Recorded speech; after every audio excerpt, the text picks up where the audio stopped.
Chief Meteorologist Rebecca Kopelman here, and going to break down how things are looking for the week ahead if you have travel plans and if you're hearing about the storm that is coming through this weekend. Going to break that down for you, discuss it all, and we can talk through any questions you may have. And I was just checking that my volume's working. Perfect. So I have the chat up if anybody has any questions as well. But right now, I'm going to kind of just step through what's happening, and especially concerning one, people who are traveling for Thanksgiving, two, the concerns you may have about the storm system that is happening this weekend. But we do have some big changes that are even just going to happen today, and it starts with this cold front today. It's kind of the reason behind a bunch of things going on with the fog this morning, and then with the mild temperatures we'll have this afternoon and the sharply colder change we'll have heading into tonight and tomorrow. We're going to have this front bring in some very strong winds starting tonight, maybe some flurries or some light snow, and then the wind will then last through Wednesday, and we will have some much colder conditions settling into place that will stay through the end of the week and into the weekend. It's going to be a cold Thanksgiving. The good news is that if you're traveling just around the area and a lot of the Midwest on Thanksgiving Day, we're not seeing big issues in that respect. But then, of course, things start to take a turn as we head to late Friday and Saturday, where there's a higher chance for snow, it seems, for eastern Iowa, that we're getting caught more in those crosshairs that could lead to some travel trouble. And many people may be coming back on Sunday, but if you are having to travel Saturday, something that I think maybe it's time to start at least thinking about having to adjust plans. I'm not saying pull the trigger and let's change everything right now, but let's think about possibly changing plans or being able to be flexible and make some adjustments based on how things kind of pan out. But this also would be impactful if anybody's traveling for the Iowa-Nebraska game as well. It's going to be out in Lincoln this year on Friday, and could also lead to some concerns there between traveling around Nebraska to Iowa. So going to kind of just step through everything here, and this is a look in Cedar Rapids where you can see some construction, because of course it is construction season, and we have some fog that's still out there this morning. The fog has been starting to improve. I will say it was not the most fun ride for me this morning, as it was very foggy, but there's a lot of improvement now starting to happen as the fog's clearing up, and we're going to see the fog clear, and we will be then really focused on this cold front that's approaching here. The front itself is still back to the west, but there is snow that is up in the Dakotas and into Minnesota, and there are a couple of showers that are off to the west here that will start to move in and kind of start to mark this front's arrival. The snow part is something that we may have to keep an eye on tonight for some parts of the area, especially around the Iowa-Minnesota border. Maybe some snowfall happens, and some very light snow or some flurries can even make it further down to the south. But just telling of how cold it is behind the system and what we can expect to come from this. So currently we're sitting in the upper 40s to around 50 degrees. Some warmer air is still building in. If we take kind of a wider look at the system currently that is off to the west, and the cold air that is happening up in the Dakotas and Minnesota there, if it wants to load, there we go. We have quite a stark contrast. So a pretty powerful front here that has 32 in Pierce, South Dakota, 45 in Sioux City, and then we have those 50s off to the south and east here. And of course, it'd be much warmer if we didn't have this fog and cloud situation. But this is going to be the catalyst for what happens for the rest of the week here and into this weekend, because this front is going to bring down the cold air that's going to set us up for all of this wintry weather. So what comes with it is going to be some strong winds. And I bring this up because wind will have an impact on temperature, will have an impact on, or how it feels outside rather, will also have an impact on the travel conditions outside, especially for higher profile vehicles as we get into tonight and tomorrow. But winds really start to ramp up, and we will probably start to feel those winds as a couple of scattered showers come through. Winds will start to pick up later this afternoon into the evening. Gusts of around 40, 45 miles per hour going to be possible then through the night and into tomorrow. And at times tomorrow, we could have some wind gusts around 50 miles per hour coming in out of the northwest. That could be an issue for some high profile vehicles. There are some wind advisories posted already across the state because of these strong winds. So something to keep in mind there as if you are driving those east-west roads in particular, like I-80, Highway 30, Highway 20 would be impacted by some of those stronger winds. So something to keep in mind, certainly.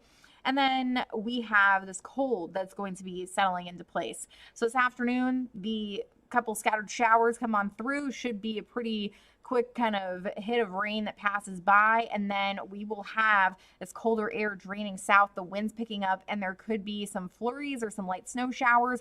We may not see temperatures right away crash down below freezing, so accumulation may not really happen, but there could be some light snow still or some flurries around as we go into tonight and tomorrow morning. And then the wind remains because we have this strong low pressure system and high pressure starting to arrive. So that change in pressure leading to the strong winds. We'll have gusty winds through the day then on Wednesday, and the winds start to calm down heading into Thanksgiving Day. Great news about Thanksgiving, and even if we just look out across the board here in the Midwest, not really going to be much issue. There will be some snow showers in the Great Lakes region, but if you're traveling just kind of locally or around some surrounding states, we're not seeing big issues on Thanksgiving Day itself. Then, of course, the attention turns to the winter storm that we are watching for this weekend. And we're kind of in this, I would call it 5 days out-ish, because we're going to see the chance for snow increasing late Friday night. And then most of the action will be probably Friday night into Saturday. So we're kind of at this point where we're just starting to see some things come together and confidence is starting to grow. But we've been seeing this for a while. I mean, even 4 days ago, I was already getting messages about wild posts on social media concerning this week and this weekend and Snowmageddon and everything. And so we can see that there's a chance, and we haven't hidden that from you guys. We were talking about it last week as well, that this cold air is going to open us up for a chance of snow. But we can't zero in really on the track and the timing until we get to that kind of 3 to 4 day period. So we'll get better information each day. And then if you're looking at snowfall totals, you want to know how much snow is going to fall, what's going to happen exactly. Unfortunately, that's also difficult to be able to pinpoint right now, and that's going to come as we get within really 24 hours, 24 to 48 hours within the storm. We'll start to really talk more about the accumulation and discuss that potential there, because there's still some kinks to work out amongst the data here, but I will show you how we've seen a little bit more agreement amongst the models. I'm going to show you one model. This is just one. So this is showing the whole week and just giving a kind of a broad look as we have people traveling maybe across the country. So heading into tonight, we have that snow that will be heading into the Great Lakes region, and there will still be this low pressure system kind of meandering and leading to some snow around Michigan into Illinois. And just through the Great Lakes, there could be impacting parts of the Northeast. And if you're traveling out that way, something to keep in mind. Then we can see the makings of this next storm system that's going to be our issue as we head into kind of late Thursday and early Friday off in the Pacific Northwest, moving through Montana there. And we are still quiet. We have high pressure on Friday morning, but then heading into the day on Friday, this snow starts to creep in from west to east, and there's still kind of these almost two pieces of energy, and we have to see how these pieces of energy kind of come together and how this all works out if we see a stronger storm or if we see a weaker system, and we will have to see the exact track of the system to determine how much snow falls. But what is currently happening is showing most of Iowa kind of locked into the snow, and then a wintry mix and some rain happening down to the south. But it's not a very far line here. I mean, if you look down, it's a pretty sharp cutoff into the rain. So if we see this storm jump 50, 100 miles to the north, which can still happen, it's a very different situation for us. So that's why there's some uncertainty here, as there's a sharp cutoff with this, and it's not very clearly defined as to being a cold side and a warm side of the storm, especially because it's kind of a broad area of low pressure. So it's not a very kind of strong defined storm. So that's where some of the uncertainty lies here. But this passes by. And what I will say seems to be good news with the latest trends is that it puts a lot of the area, at least kind of from Illinois to the west there, out of the snow as we go into Sunday when a lot of people are likely traveling back. So that seems to be some good news on that front. But of course, if you're traveling late Friday, if you're going to the Iowa-Nebraska game, if you're traveling back on Saturday, then things could get a little dicey depending on how this shakes out. So we have seen some, I would say, increased confidence because we're seeing a little bit more agreement on the track of the snow and the placement of it, but it's looking more likely late Friday into Saturday for us here in Eastern Iowa. We're going to watch the exact track. We're going to watch how strong the system is, but uncertainty remains in the snowfall totals. And if just looking at some of the data, even just some of the new data is just starting to come in. Snowfall numbers continue to come down, which I would expect to see. We're kind of still in this purgatory, la la land is what I like to call it, where the models are grasping onto anything and they're going to throw out some pretty crazy numbers still. So if you see those crazy numbers on social media, take it with a grain of salt, because I do think we're going to continue to see some updates and some changes to that in the coming days. But we have seen here now at least some more agreement on the placement of the snow. And last night, we just even really looking 12 hours ago, we had one model that was still sitting like this, our European model in the blue, showing snow in Eastern Iowa, and our American model that was further to the north with the snow. And now we're seeing, when we lay on top of the American model, it's basically right on top of it. So it is a lot more in terms of agreement. There's still some differences in totals. There's some differences in the track and kind of the evolution of the storm. But there's definitely a lot more agreement in respect to where the snow is falling. And that's what's giving us a little bit more confidence in terms of snowfall in Eastern Iowa. But there could still be some changes. And what I would say would just be, if you are traveling and you have plans to come back late Friday or Saturday, during the day Saturday, to just think about making some adjustments. Think about, if you can, if you're able to, be prepared for changes to happen here, and just keep a close eye on things and get your forecast from reliable sources. So we're going to, of course, continue to update everybody on these things, and there's still not a lot of clear answers, because this trend of things kind of coming together now is fairly new. So it's still a relatively new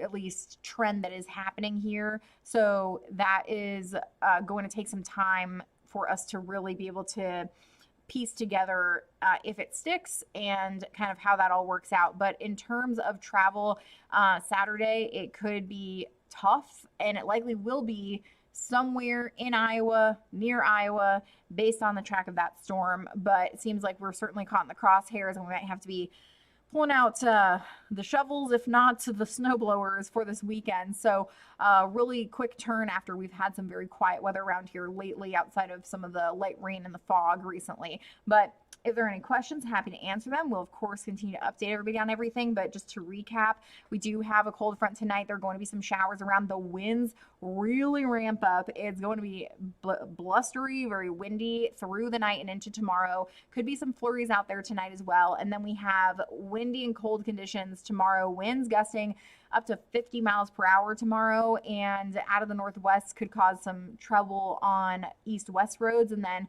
cold and quiet for Thanksgiving Day, with then the chance for snow late Friday into Saturday. So a lot of uncertainty still remains in respect to that storm, something that we're going to continue to watch and update you on as we get closer to it and get some more information and some better data as we get closer to it. But for now, we're going to be keeping an eye on things. It seems like decent travel on the front side of Thanksgiving and during Thanksgiving Day. Thankfully, if you're going to be just traveling around the area and the Midwest region, pretty good overall. And if you can get out early Friday, if you want to get ahead of the snow or anything like that, that would also be a good decision to make. I think it's time right now to kind of think about your travel plans. Think about what is happening. If you are driving, would definitely encourage you as well to have that winter safety kit with you in your car, emergency kit, and just be prepared for what could happen on the other side of Thanksgiving. And if you can adjust travel to maybe Sunday, if the forecast holds this way, then that may be the way to go as well. So we'll keep an eye on it, and we're definitely looking at winter making its first real appearance here in Eastern Iowa as we head through this week.